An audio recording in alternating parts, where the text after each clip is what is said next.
Welcome back. Today I'm going to try to solve some puzzles on chess.com. If you like that sort of thing, hang around. If you're new to my channel, I'm not a titled player or chess coach. I'm just a random person who enjoys chess, and I held out some hope of getting better at it. I don't know how well that's going. You can watch and find out. I think last time I made it up to 2113 on my puzzle rating. Is it just me or did that font change? Sorry, UI changes are very distracting to me. When something in the user interface just works, why change it? But what I was going to say about 2113 is that's the peak that I made it to before they reset the ratings and I had to work my way back up to it. Anyway, here they have attacked my rook. I have a queen. Let's see, I can check them. Oh, but their queen is there. My rook is pinned, so I can't do anything about that, can I? I think in a game here, I would probably assume I was lost. I can check them here with the queen safely. If I check them down there on f7, that's not safe because their queen can take it. But if I check on d3, I suppose they could block that with any of these three pieces, you know, along this diagonal here. But I think all of those I could just take. So they're probably not going to block, right? They can't take the pawn because the bishop's defending it. They can't move over here because of the pawn and the rook guarding those squares. So that basically leaves moving back one. And then it would be really awesome if there was some way to check with this, because then my queen could take their queen. Although their queen is defended by the knight, so that's not that great, I guess. Okay, so what would I do after that if they do go down to h8? Because it looks like they're going to checkmate me, right? So if this, wait, there's another check. There's another safe check. I almost didn't see c7. What do they do if I check on c7? Because they can't block with the knight in that situation. They could block with either one of their queen or rook, but I would just take those in turn. They still can't come to this file because of the rook and pawn, so they would have to go to h8, and then I have checkmate. I'm going to check on c7. Oh, they did block with the rook. I'm pretty sure I just take it. I guess I should go back to my checklist and first, notice all the checks that I have. Oh, and I got 5 points for that. Are they still adjusting the algorithm here? It's probably not an algorithm, but all the factors that determine the score. Because in my last several runs, I think the highest I got was 4, but usually it's 3 or 2. Again, it's distracting because it's new. I'm sorry about that. Let's keep moving. So somehow I moved this pawn and then moved it up and got this knight and bishop developed, and I castled and moved the rook over without doing anything else. Okay. Do I have any checks? No, I do not have any checks. I have captures. I can take the knight with my knight. I think that's the only capture. And then they would put their bishop in here. That doesn't seem great, does it? Okay, I paused for a long time. I can't think of anything. Probably going to fail the puzzle. I'm going to take the knight and maybe I'll see something after that. Nothing else makes sense, right? I'm going to take it. Oh. All right, but the bishop's undefended, but I can't. Moving the pawn just drives it away. I can't get it with the knight. That would be a super knight, I guess. Okay, I can attack it with the queen. I just noticed that. That attacks the bishop. That's not a check or anything. That looks dangerous. Oh, but they can't move that pawn, so I don't need to worry about a discovered attack on my queen from that light squared bishop. Oh, is it this? Maybe I attack the bishop with the queen, and they can either save the rook or the bishop, but not both. Okay, well, I on the one hand, if that's it, I feel kind of dense for taking so long to see that. But on the other hand, if that's not it, then what in the world is it? Okay, I'm going to play queen to g4, I guess. Oh, wait, I had a pawn there. Okay, they took the pawn, so now they're defending. Oh, but now I can take the bishop, so it's a bishop for a pawn. I didn't think of that their bishop could defend down there. I guess take it with the rook. I'm going to take it with the rook. Oh, wow. And I got 5 again, even though I took like 9 minutes on that. I mean, before editing. Okay, I'm going to replay this one. Next puzzle. Okay. King and pawn endgame, except my opponent has a knight. I'm playing with the black pieces. Let's do process of elimination. I can't move this pawn. My F pawn is blocked, so it's stuck there. So my choices are my H pawn, which only has one option, or my B pawn, which only has one option, or my king, which has 7 options. Just based on experience, I'm going to say it's either the B pawn or the H pawn, because any of those king moves don't make any sense, do they? And I'm also going to guess it's the B pawn. B3 is the one that makes sense, because if I move the H pawn, that doesn't make sense at all to me. They're going to take this, I think. And then what did moving my H pawn accomplish? It can't go any further, because then they're going to take that and have a passed pawn over there that I don't think I can catch before it promotes. So it's probably b3. If I play b3, what does my opponent play? I assume they're going to play this knight here, which is a check.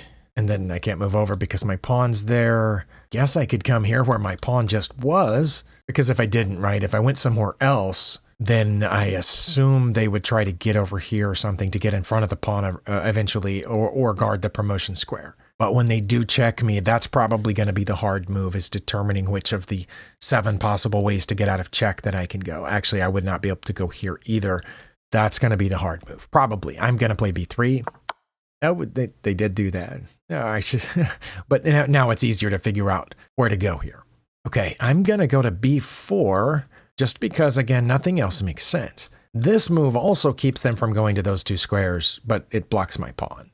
So that seems not helpful. I'm going to come toward the knight. Hopefully that's right. Oh, it was. Well, so I'm going to push the pawn one more. Are they going to check me again? And if so, wouldn't I just go toward the knight? I'm going to play b2. And that was it. And again, I got 5 points. Okay. Okay, next puzzle.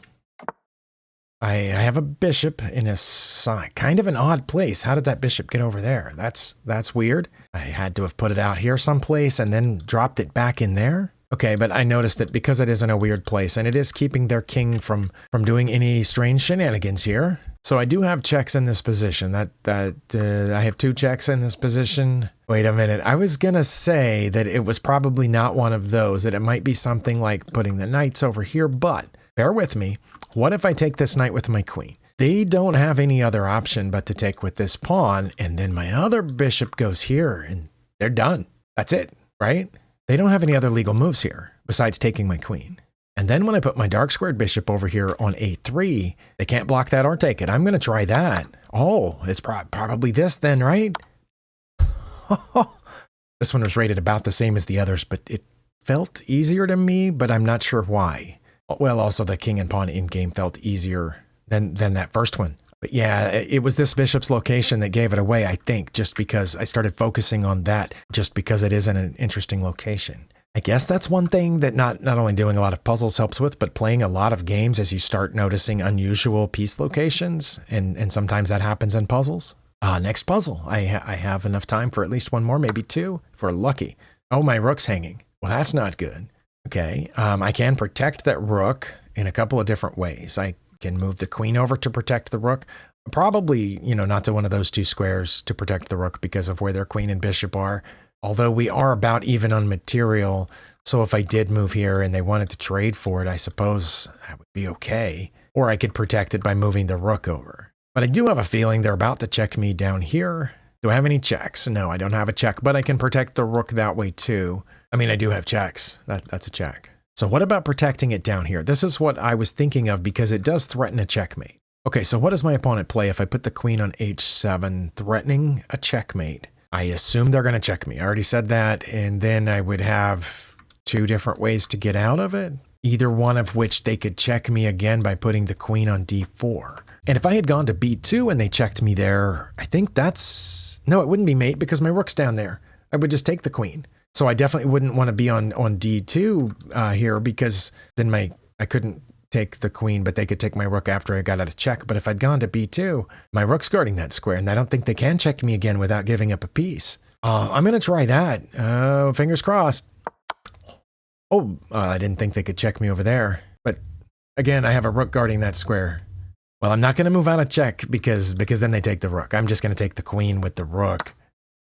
Okay, I'm going to go back and play this again. Okay, so I did see this, which is protecting the rook and threatening mate. And then I thought they were going to check there on d4. I mean, first with the rook. But instead, they went with the queen first. That's interesting. And then I just take it and that's it. Okay, I want to look at the analysis board really quickly because I'm not sure that they played the best move. But maybe they did. Sometimes it is the best move. But I do know that on chess.com, especially in the daily puzzles, the opponent does not always make the best move. So they were ahead. They should have taken the rook. Well, probably it was just hanging. That was their only good move to stay ahead. Instead, they took this. So now I'm way ahead. If I play queen to h7, okay. And that was their best move. Okay, it was their best move by about 6 points. Well, from 12 to 18, it's not the same as from 0 to 6, right? 0 to 6 is from drawn to definitely winning, but 12 to 18 is from definitely winning to definitely winning. It's not that big of a gap once you reach out there. But the rook to A1 was their second best move. Okay, I want to know if I had an only move after that. I definitely had an only move. Okay, see, the puzzle could have gone this way too and had to be king to B2. And I'm glad I had already figured that out because that prevents this check. Because if I had gone king to D2, yeah, they would have checked me on D4 and it would have been bad. Okay, that's what I wanted to know, is whether or not this was their best move. And it says it is. Oh, now it's changed. It's plus 14 to mate and 9. I got that one quick enough, so I have time for at least one more. Let's go. I can check, and they can't move out. Well, it's that, isn't it? Where's their queen? Their queen is down there. They can check me on the next turn 2 different ways, but they're going to be in check here. My rook will be protected, and my rook will be hitting, these squares, and that one, and my pawn and my rook will be covering D6. Bishop's covering there. My pawn is also covering F6, which is what I think the important thing is here. I think if I take the pawn, if that's the best first move, I take this, I think they're going to go back to F8. They're not going to go to E8 because then I bring my rook down and it's mate. So I think they're going to go to F8. If I bring the other rook down, they have to get out of check. And then what do? I don't take the rook, do I? Or maybe checking them with this B rook isn't the best plan once they go down there. Maybe if I check them with this rook here and they come out, then I bring the other rook and both my rooks then would be pointed down there at G8. That might be the answer. Oh boy, I don't want to end the video on a losing puzzle, but this is what I'm going to try. I'm going to try taking the pawn on D7. They did go where I thought. Okay, now my question is, because if I go here and they come out, then what do? I don't have anything to follow up with. So that's why I was suggesting checking on D8 with the rook I've already used, because they could come back up, but then I have mate. So they're not going to come back up, right? So they're going to come out, and then I bring the B rook over to the G file, to G1, and both my rooks are pointed at their rook. So when they get out of check, which they can't do this way again because my pawn is covering that square, so they would have to get out of check to one of those 3 squares. I assume one of the front 2 here, that, H7 or H6, and then I take that rook. Oh, that makes more sense to me than the other way. I'm going to try it. Oh, they did that. Okay, well, then the only reason I did it that way was because of this. They're still on a dark square, so my light squared bishop doesn't help. I think it's got to be this rook over here to G1, and then taking the rook, but I'll probably have to decide which rook to take with. Oh my. I'm going to play this check here. Oh, it stopped. I didn't have to decide which rook to take with, which means it would have been okay either way. Okay, I'm almost out of time, so I'm not going to try another one, but I am curious about if there would have been a difference afterward. Yeah, it's only one move. It's a huge difference. Mate and 18. Okay, so their best move would have been king to H6. Okay, that's kind of what I thought, but certainly not down there because then I take with check. But let's say they had played their best one. Would it have mattered?